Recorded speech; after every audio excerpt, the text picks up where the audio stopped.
Hier Radio België. Ici Radio Belgique. Hier Radio België. Ici Radio Belgique. Hier Radio C'est la België. guerre. Et c'est parce que c'est la guerre que l'on rit parfois généreusement. Le rire, ce n'est pas que de la joie, c'est aussi de temps en temps du défi et de la vengeance. C'est ainsi que le mois dernier, tout à coup, un éclat de rire a secoué Bruxelles, et puis la Belgique. Et on l'a entendu ici. Et puis nous avons su pourquoi on riait. Et nous avons ri aussi à gorge déployée. Et nous en rions encore.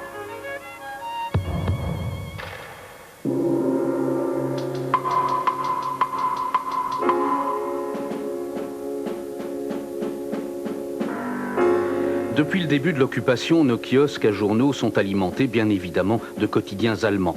Le plus vendu d'entre eux est édité dans la capitale, c'est la Brüsseler Zeitung. On y trouve aussi des éditions françaises de publications allemandes. Parmi les journaux belges, les organes des mouvements collaborationnistes. Rien de surprenant. Mais dès le début, les autorités nazies se sont préoccupées de faire reparaître des quotidiens importants d'avant-guerre, histoire d'offrir aux Belges la possibilité de retrouver certains de leurs journaux favoris. Le Soir, par exemple, dont l'équipe rédactionnelle a au préalable été remplacée par des journalistes au garde à vous devant l'occupant. Quant aux anciens patrons du quotidien, ils ont été purement et simplement expropriés. La résistance et les lecteurs qui ne sont pas dupes parlent du soir volé.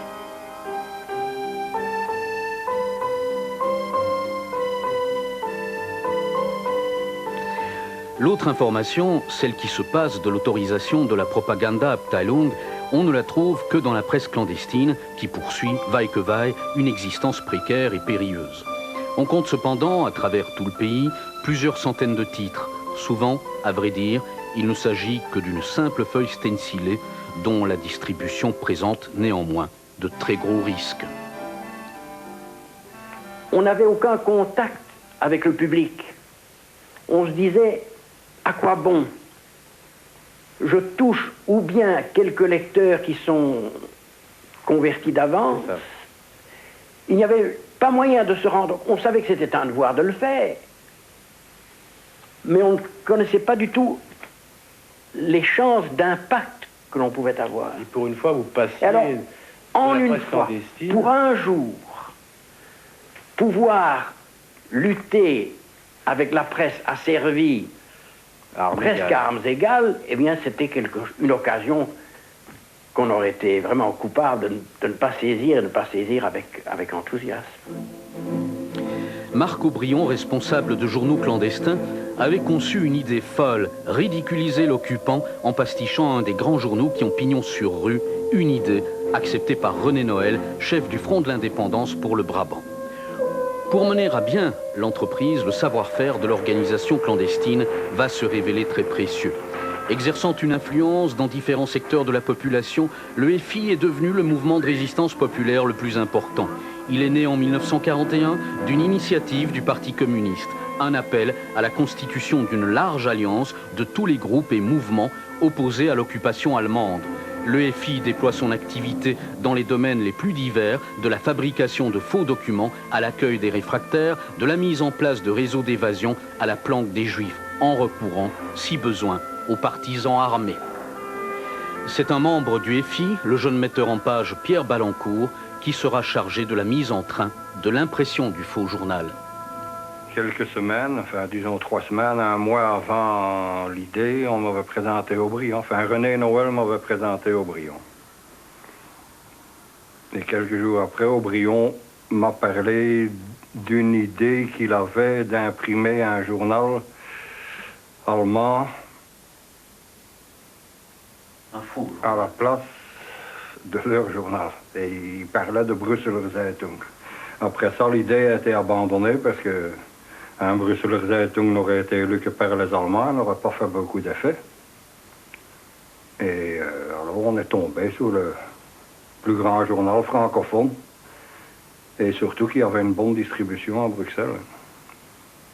Et c'est comme ça qu'on a eu l'idée du soir. Il m'a demandé de trouver un imprimeur. Il m'a demandé s'il y avait moyen de faire une mise en page. La mise en page n'était pas tellement compliquée du moment que je savais faire composer quelques paires et trouver des caractères. Mais la question d'imprimer, imprimer sur des presses plates, comme ils en avaient parlé, c'était pour ainsi dire pas possible. Parce que ça prenait beaucoup trop de temps, les machines allaient trop lentement en ce temps-là. Hein. Et alors, je me suis chargé de trouver un imprimeur. Et c'était Ferdinand Wellens, qui était un ami de mon père, et qui est tombé d'accord pour, d'abord pour faire la composition, pour trouver des caractères qu'il fallait trouver en dehors de son imprimerie, pour ne pas la reconnaître, et les caractères des titres également. Parce que sinon, on repérait directement ces caractères. Et alors, par après, il a accepté de faire l'impression. Le journal devrait sortir le 10 novembre, veille du 25e anniversaire de la défaite allemande de 1918. Mais le 10 tombe un mercredi et ce jour-là, le soir à 4 pages. Pour ne devoir en imprimer que 2, il faudra en fin de compte sortir le 9 novembre.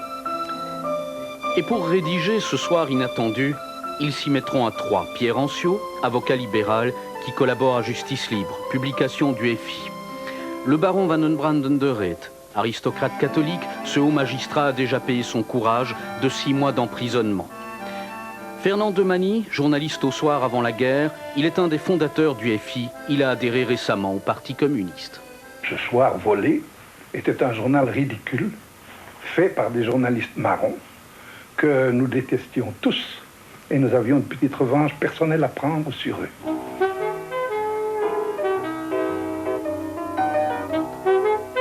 Le Faux Soir ressemblera à première vue comme un frère au Soir volé. On y retrouvera les habituels communiqués allemands, les commentaires des journalistes vedettes, sans oublier les programmes des spectacles. Mais avec un peu d'attention, le lecteur finira vite par s'apercevoir qu'il a affaire à un pastiche féroce du grand quotidien soumis aux autorités d'occupation.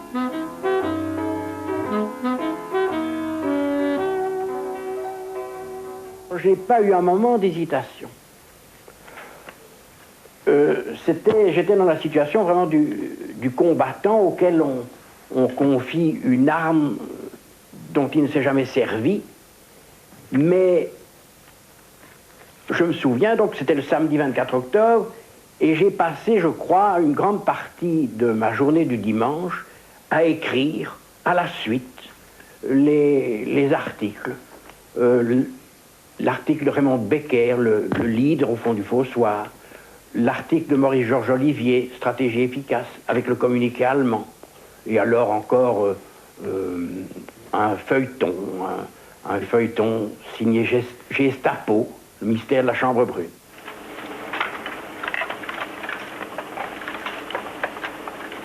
Quant à l'impression du Faux Soir, qui va pouvoir commencer, elle ne sera pas sans risque, à cause, notamment, de la localisation de l'imprimerie.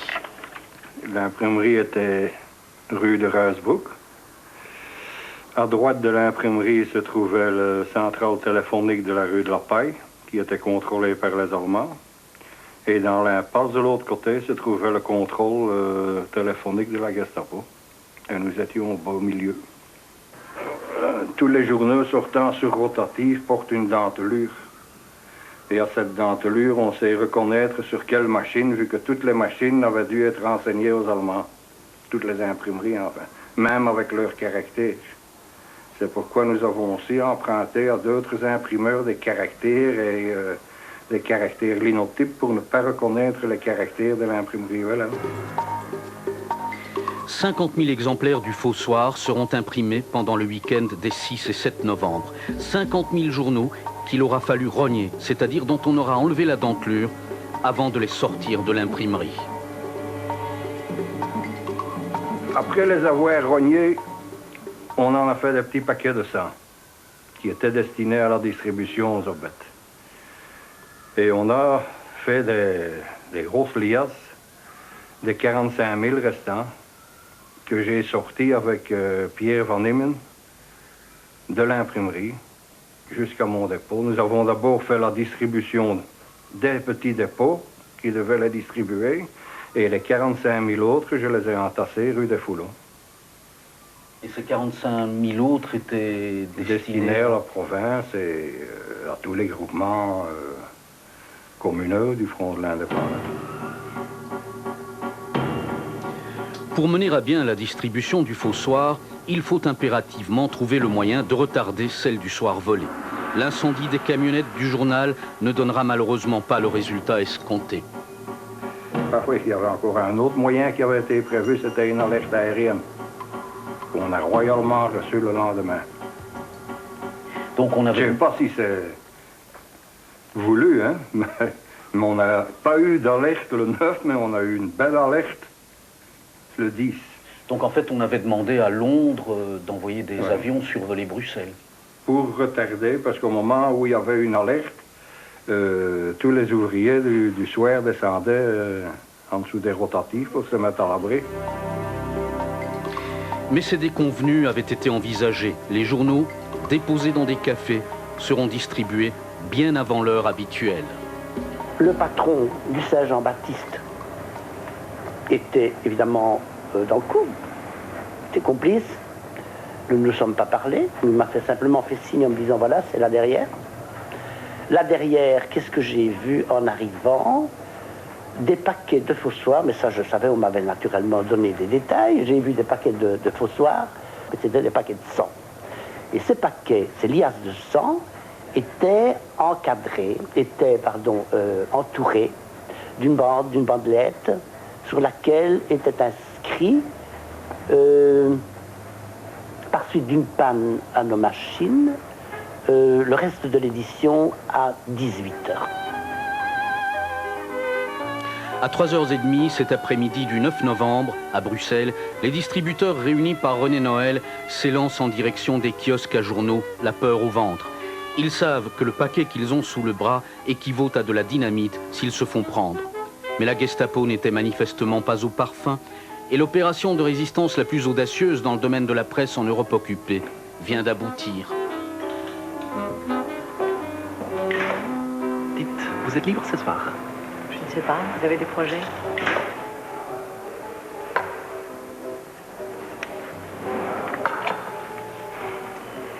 J'aimerais bien vous inviter au Théâtre de la Monnaie. Du côté allemand, les officiers qui se font apporter le journal chaque jour en fin d'après-midi sont bien loin de se douter de ce qui les attend. Pourtant, les premiers moments d'étonnement passés, notamment à la vue de la photo en première page d'un Hitler proclamant le fameux « Das habe ich nicht gewollt », je n'ai pas voulu cela, ils doivent bien se rendre à l'évidence. Ils sont victimes d'une farce colossale. Vous voulez que je sois prête à quelle heure? Vers 7h30, ça vous va? Parfait. On viendra nous chercher? Oui, une voiture nous attendra vers 7h15. Quelqu'un nous accompagne? Non, ça sera que nous deux. Bonne nouvelle? Das kann ja nicht wahr sein. Das ist ja unglaublich. Skandalös. Quelque chose ne va pas. Maître d'hôtel!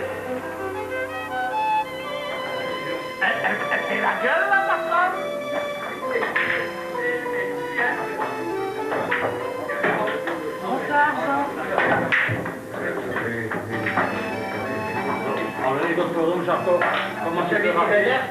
Tu t'es pas rappelé ça quand même, Je crois que je vais jouer fort.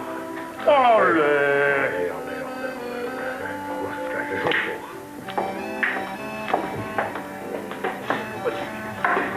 Ça va ce soir, Jean? Ceux qui se sont installés au bistrot avant l'heure de la distribution des journaux ne s'imaginent pas pour le moment, eux non plus, que ce mardi 9 novembre est d'ores et déjà une date dans l'histoire de l'occupation.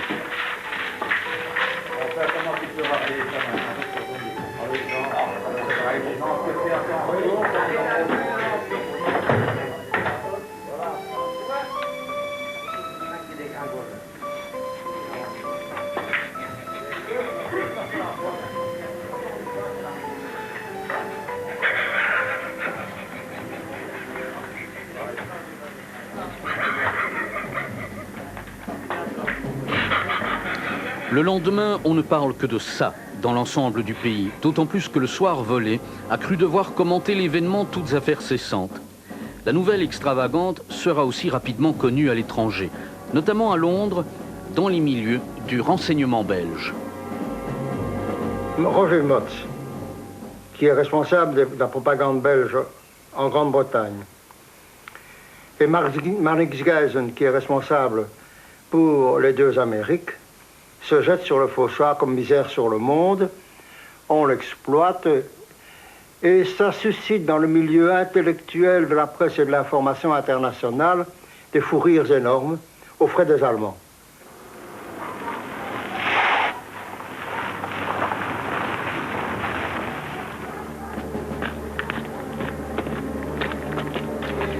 Les échos des éclats de rire sont parvenus à Berlin.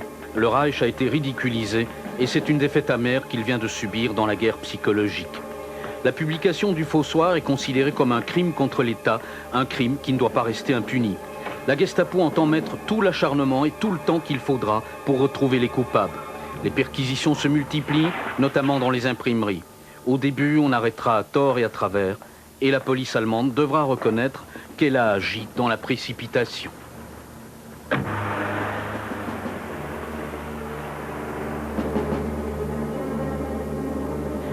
Après 3 mois de recherche ininterrompue, la Gestapo arrivera enfin au but.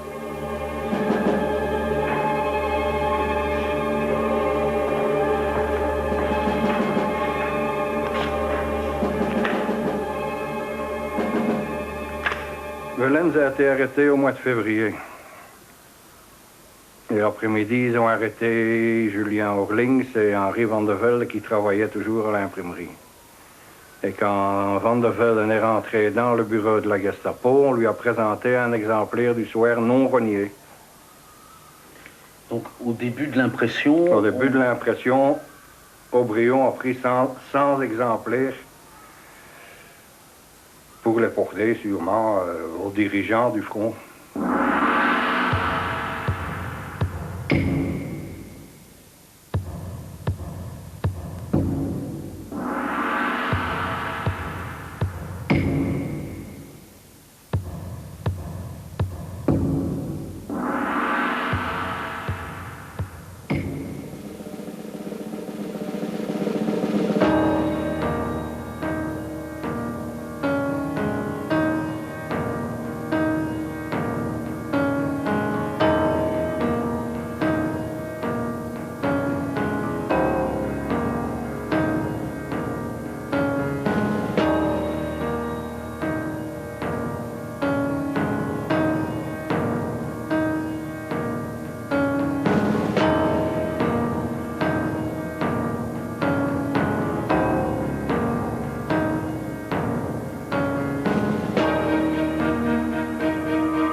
Bien au courant des dangers, mais ça ne représentait pas une peur, enfin.